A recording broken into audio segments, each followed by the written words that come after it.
குக்கரில் பருப்பு சாதம் எப்படி செய்யலான்றதை பார்க்கலாம். குக்கரில் 2 டேபிள் ஸ்பூன் எண்ணெய் சேர்த்துக்கலாம். 1 டீஸ்பூன் கடுகு சேர்த்துட்டு நல்லா பொரிஞ்சதும் 10 பல்லு பூண்டு, 1 டீஸ்பூன் சீரகம் சேர்த்துக்கலாம். ஒரு கொத்து கருவேப்பிலை, 2 வெங்காயம் நல்லா பொடியாக கட் பண்ணி சேர்த்துக்கோங்க. வெங்காயம் வதங்கினதும் ஒரு தக்காளி சேர்த்து இதுவும் நல்லா வதக்கிக்கலாம்.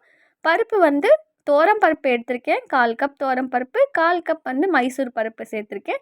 நீங்கள் சிறு பருப்பு இல்லைன்னா கடலைப்பருப்பு கூட சேர்க்கலாம். பட் கடலைப்பருப்பு சேர்க்கும்போது ஊற வச்சு சேர்த்துக்கோங்க, அது கொஞ்சம் ஹார்டாக இருக்கும். 1 டீஸ்பூன் மிளகாய்த்தூள், 1/4 டீஸ்பூன் மஞ்சத்தூள் சேர்த்து நல்லா மிக்ஸ் பண்ணிக்கலாம். ஒரே 1 கிளாஸ் அரிசி ஊற வச்சுருந்தேன். 1 கிளாஸ் அரிசிக்கு 3 கிளாஸ் தண்ணி சேர்க்க போகிறேன்.